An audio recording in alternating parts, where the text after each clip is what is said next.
છેલ્લા 2 વર્ષથી અમે લોકો સહન કરીએ છીએ। આદિવાસી છે એટલે શું કઈ અપમાન સહન કરવાનું? लोगो नीचे राखला भाई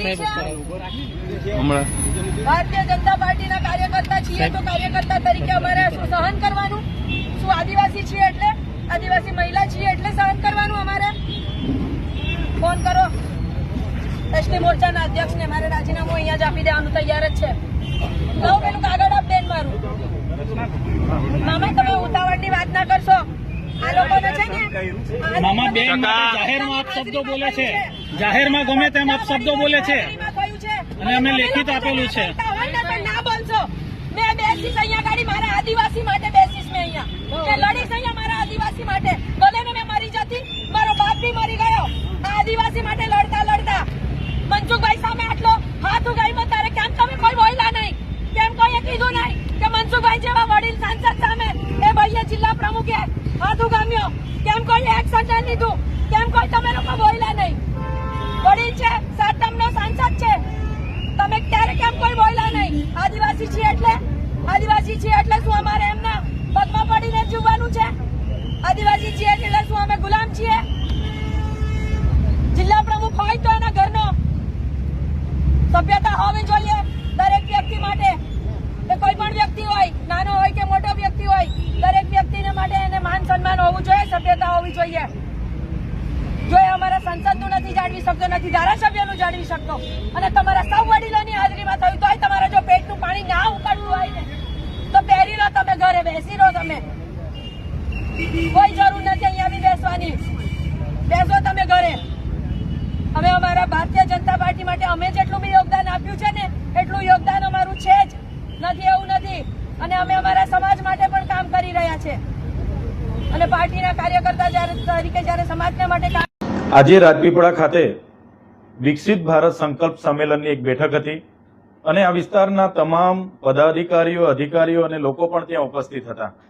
આ બેઠકમાં આ જિલ્લાના પ્રભારી મંત્રી ઈશ્વરભાઈ પટેલ અને ભારતીય જનતા પાર્ટીના એસટી મોરચાના પ્રમુખ ગણપતસિંહ વસાવા, ભરૂચના સાંસદ મનસુખભાઈ વસાવા અને અહીંના સ્થાનિક ધારાસભ્ય દર્શનાબેન દેશમુખ પણ પોતે હાજર હતા। છતાં ભારતીય જનતા પાર્ટીના સંગઠન દ્વારા દર્શનાબેનનું નામ સુદ્ધા લેવામાં ના આવ્યું, એમનું સ્વાગત કરવામાં ના આવ્યું કે એમને બે વાત મૂકવા માટેના આમંત્રિત પણ કરવામાં ના આવ્યા। જેના પરથી અમે આગળ પણ કીધું હતું કે ભારતીય જનતા પાર્ટીની સરકારમાં કે સંગઠનમાં આદિવાસી નેતાઓ, સાંસદો કે ધારાસભ્યનું કોઈને કંઈ સન્માન જળવાતું નથી અને એમને અવારનવાર અપમાનિત કરવામાં આવે છે, જે આજે જાહેરમાં અપમાનિત કરવામાં આવ્યા। અમે અનેક મિટિંગોમાં, અનેક કાર્યક્રમોમાં બોલતા હોઈએ છીએ ત્યારે લોકોને એવું થાય કે ચૈતર વસાવા કેમ બોલતા છે, પણ જે ચૂંટાયેલા લોકો નથી અને ભારતીય જનતા પાર્ટીના પ્રમુખ, મહામંત્રી જેવા લોકો છે એ આ કૃત્ય અવારનવાર કરે છે, ચૂંટાયેલા લોકોને અપમાનિત કરે છે અને એ આજે ફરી એ લોકોએ દોહરાવ્યું છે। ત્યારે દર્શનાબેને તો ઉભા થઈને રાજીનામું ધરી દેવા સુધીની વાતો કરી છે। એક મહિલા આદિવાસી ધારાસભ્યનું આ પ્રકારનું અપમાન થતું હોય ત્યારે અમે પણ કહીએ છીએ કે દર્શનાબેને રાજીનામું આપી જ દેવું જોઈએ, તો જ આ ભારતીય જનતા પાર્ટીના જે સંગઠનમાં બેઠેલા લોકો છે એમને ખબર પડે। અને આગળ પણ અવારનવાર આ પ્રકારનું અવગણનાના પ્રસંગો બન્યા છે। 60 ટર્મના સાંસદ મનસુખભાઈ વસાવાનું પણ સંગઠનમાં કોઈ માનતું નથી, સરકારમાં કોઈ માનતું નથી। અવારનવાર એમણે પણ દારૂબંધીને લઈને પત્ર લખ્યા છે કે નર્મદા જિલ્લામાં ભાજપના નેતાઓ ખુલ્લેઆમ દારૂ વેચે છે અને જેનાથી યુવાધન ખરાબ થાય છે।